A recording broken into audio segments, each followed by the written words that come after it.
780건. 이 숫자가 주는 압박감이 느껴지십니까? 정부가 탈세 신고센터를 연 지 불과 얼마 되지 않아 접수된 제보 건수입니다. 더 충격적인 숫자가 하나 더 있죠. 바로 40억 원입니다.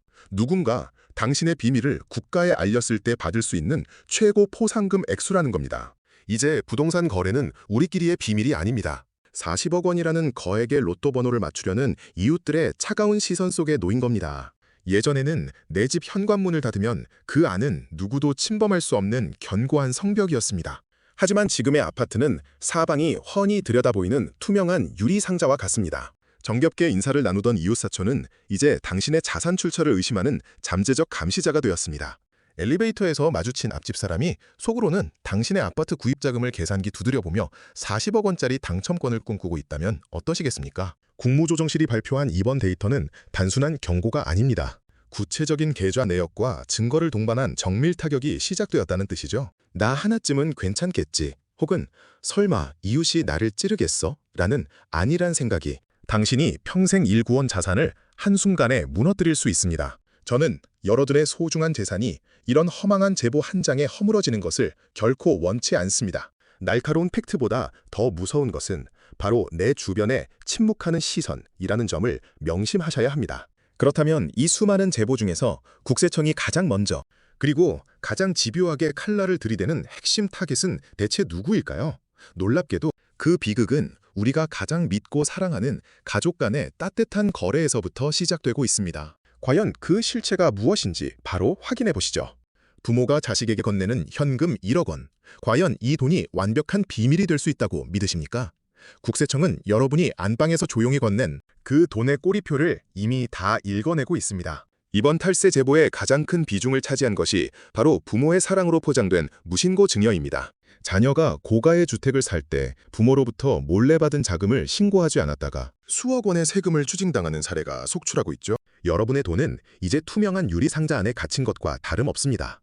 현금으로 뽑아서 줬으니 안전할 거라는 생각, 혹은 차용증만 대충 써두면 괜찮을 거라는 믿음은 국세청의 정밀 타격 앞에선 너무나 무기력한 방패일 뿐입니다. 그들은 제보자가 던진 단 하나의 결정적인 증거를 가지고 당신의 계좌를 설계도처럼 낱낱이 파헤칩니다. 사랑하는 자녀에게 독을 건네는 부모는 없습니다. 하지만 세금이 하는 리스크를 외면하는 순간 그 따뜻한 지원은 자녀의 앞날을 가로막는 무거운 족쇄가 되어 돌아오죠. 저는 여러분의 그 귀한 진심이 세금 폭탄이라는 참담한 결과로 이어지지 않기를 진심으로 바랍니다. 그런데 여기서 더 무서운 사실이 하나 있습니다. 돈의 흐름뿐만 아니라 당신이 잠을 자고 밥을 먹는 그 공간조차 누군가에게는 훌륭한 제보의 증거가 된다는 겁니다.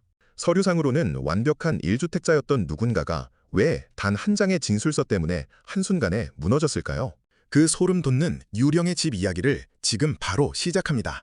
12억 원. 세금 한 푼 안 내고 집을 팔 수 있는 이 달콤한 숫자가 누군가에게는 인생 최악의 덫이 되었습니다. 이번 제보로 무더기 적발된 사례, 바로 유령 주소지를 이용한 위장 전출입니다. 비과세 혜택을 받으려고 가족의 주소지만 몰래 옮겨놓은 것이죠. 서류상으로는 완벽한 1주택자란 성벽을 쌓았다고 믿었을 겁니다. 하지만 투명한 유리상자 안은 숨길 곳이 없습니다. 실제로는 불이 꺼진 빈집이었다는 사실이 이웃의 진술서 한 장으로 낱낱이 밝혀졌습니다. 과세관청은 당신이 실제로 어디서 밥을 먹고 잠을 자는지 카드 결제 내역과 생활 반응을 통해 이미 다 읽어내고 있습니다. 단 한 번의 거짓말이 수억 원의 세금 폭탄으로 돌아오는 건 시간 문제입니다. 저는 여러분의 자산이 이런 허술한 편법 때문에 무너지는 것을 원치 않습니다. 안전한 자산 관리는 정직한 기록에서 시작됩니다. 그런데 개인의 거짓말보다 더 조직적인 기만이 부동산 시장을 장악하고 있었다면 어떠시겠습니까? 강남 한복판, 우리만 모르게 쳐져 있던 중개사들의 거대한 금지구역, 그 충격적인 실체를 지금 바로 공개합니다. 왜 내가 공들여 찾는 황금 매물은 대형 포털에도 유명 부동산 앱에도 보이지 않았을까요? 그 답은 여러분의 정보력이 부족해서가 아닙니다. 우리가 모르는 사이 시장 한복판에 거대한 철옹성이 세워져 있었기 때문이죠. 최근 강남과 서초 일대에서 적발된 공인중개사들의 담합 실태는 실로 충격적입니다. 고액의 가입비를 낸 회원들끼리만 알짜 매물을 독점하고 비회원과는 거래조차 금지하는 그들만의 리그를 운영해 온 겁니다. 투명한 유리상자처럼 공정해야 할 시장이 누군가에게는 사방이 막힌 폐쇄된 지하 밀실이었던 셈입니다. 이들은 정보를 가두고 경쟁을 막으며 여러분의 소중한 자산이 제대로 된 가치를 평가받을 기회조차 박탈해 왔습니다. 내 집을 내놓아도 팔리지 않고 좋은 집을 사려 해도 접근할 수 없었던 이유가 바로 이 보이지 않는 카르텔의 장난질이었던 것이죠. 다행히 정부가 직접 수사력을 동원해 이 견고한 벽을 허물어뜨리기 시작했습니다. 갇혀있던 정보들이 쏟아져 나오며 시장의 질서가 재편되고 있습니다. 그런데 여러분, 이 담합의 벽이 무너지는 것보다 훨씬 더 강력하고 급박한 폭풍이 지금 몰아치고 있습니다. 대통령이 직접 나서서 부동산 시장의 판도를 뒤흔들 파격적인 카드를 꺼내들었거든요. 그 결정적인 한마디가 시장을 어떻게 요동치게 만들었는지 지금 바로 확인하셔야 합니다. 5월 9일, 이 날짜가 당신의 자산 수억 원을 지킬 마지막 생명줄이 될 수 있다는 사실을 알고 계십니까? 정부가 굳게 닫혔던 출구 앞에 아주 특별한 사다리 하나를 내려놓았습니다. 바로 다주택자 양도세 중과 유예의 골든타임을 연장하겠다는 파격적인 선언입니다. 지금까지는 시간이 너무 촉박해 포기하고 있던 분들이 많았죠. 하지만 대통령의 한마디로 상황이 완전히 뒤집혔습니다. 5월 9일까지 허가 신청만 완료하면 중과세라는 무거운 족쇄를 풀어주겠다는 겁니다. 특히 전세를 끼고 있어 팔기 어려웠던 매물들까지 길을 열어주라는 구체적인 지시가 떨어졌습니다. 꽉 막혀있던 터널 끝에 갑자기 환한 빛이 비친 셈입니다. 투명한 유리상자 속에 갇혀 세금 폭탄만 기다리던 이들에게는 그야말로 천금 같은 퇴로가 열린 것이죠. 저는 여러분이 이 짧은 기회의 창을 결코 놓치지 않기를 진심으로 바랍니다. 정부가 이토록 급하게 퇴로를 넓혀준 이유는 분명합니다. 시장에 매물을 강제로 쏟아내게 만들어 집값을 잡겠다는 강력한 의지의 표현이죠. 그리고 이 예고된 폭풍은 정책 발표 단 하루 만에 서울 전역을 발칵 뒤집어 놓았습니다. 단 24시간 만에 서울 아파트 시장에 어떤 기이한 현상이 벌어졌는지 그 충격적인 수치를 확인하면 여러분도 입을 다물지 못하실 겁니다. 단 24시간 서울 아파트 시장에 쏟아진 매물수만 무려 575건입니다. 이 숫자가 실감이 나십니까? 어제까지 망설이던 집주인들이 약속이나 한 듯 매도 버튼을 누른 겁니다. 현재 서울의 아파트 매물 총량은 7만 6천 건을 넘어섰습니다. 올해 초 5만 7천 건 수준이었던 것과 비교하면 불과 석 달 만에 33%나 불어난 수치죠. 정부가 퇴로를 열어주자마자 투명한 유리, 상자 속에 갇혀있던 매물들이 거대한 폭포수처럼 쏟아져 나오고 있는 겁니다. 시장에는 이제 물건이 없어서 못 사는 게 아니라 너무 많아서 무엇을 골라야 할지 모르는 기현상이 벌어지고 있습니다. 누군가에게는 공포의 매물 폭탄이겠지만 현금을 쥔 누군가에게는 일생일대의 기회가 될 수도 있습니다. 하지만 여기서 우리는 냉정해져야 합니다. 남들이 던진다고 해서 나까지 덩달아 소중한 자산을 헐값에 넘겨서는 안 되니까요.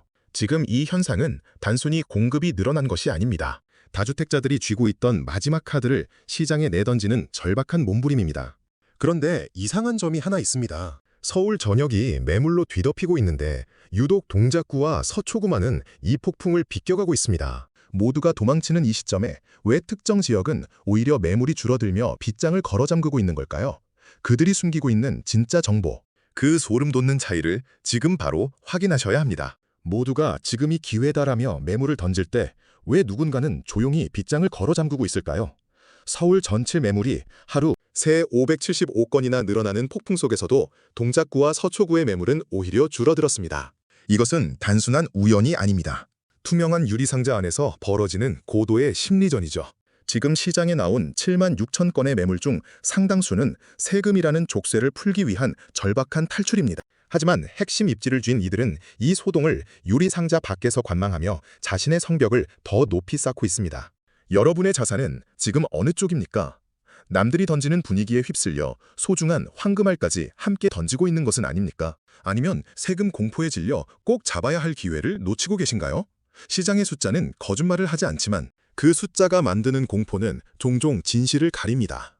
다주택자들이 던지는 매물이 늘어날수록 진짜 가치 있는 매물은 더 깊숙이 숨어버린다는 역설을 기억해야 합니다. 저는 여러분이 이 혼란스러운 엑시트 행렬 속에서 길을 잃지 않기를 바랍니다. 급매물이라는 달콤한 유혹과 세금이라는 서늘한 칼날 사이에서 살아남으려면 이제 우리는 감시가 아닌 증명의 기술을 배워야 합니다. 자, 이제 이 모든 혼란을 뚫고 여러분의 재산을 완벽하게 지켜낼 최후의 생존 전략을 공개하겠습니다. 과연 수석 분석가가 제안하는 유리 성벽 시대의 정석은 무엇일까요? 5월 9일 이후에 당신의 자산 가치가 몇 억씩 증발한다면 그때도 어떻게든 되겠지라고 말씀하시겠습니까? 오늘 우리가 함께 살펴본 부동산 시장의 실체는 명확합니다. 더 이상 숨길 곳도 피할 곳도 없는 투명한 유리상자의 시대가 완전히 열렸다는 겁니다. 첫째, 780건의 탈세 제보는 단지 시작일 뿐입니다. 내 이웃이 40억 원의 포상금을 꿈꾸며 내 계좌를 지켜보고 있다는 서늘한 진실을 잊지 마십시오. 둘째, 정부가 열어준 5월 9일이라는 마지막 탈출 사다리는 누군가에게는 구원줄이지만 준비되지 않은 이들에게는 벼랑 끝입니다. 서울 전역에 쏟아진 7만 6천 건의 매물. 폭풍 속에서 내 자산만 헐값에 팔려나가지 않도록 반드시 중심을 잡아야 합니다. 이제 생존 전략은 단순합니다. 어떻게 숨길까를 고민하며 낡은 성벽 뒤에 숨는 시대는 끝났습니다. 오히려 어떻게 투명하게 증명할까를 고민하며 자신만의 정교한 유리 성벽을 설계해야 합니다. 철저한 자금 출처 준비와 냉철한 매도, 타이밍만이 이 혼란한 시장에서 여러분의 소중한 재산을 지켜줄 유일한 방패입니다. 여러분의 피땀 어린 자산이 한순간의 무신경함으로 무너지는 것을 저는 결코 원치 않습니다. 오늘의 브리핑이 여러분의 자산을 지키는 강력한 무기가 되었기를 바랍니다. 오늘 준비한 브리핑은 여기까지입니다. 감사합니다.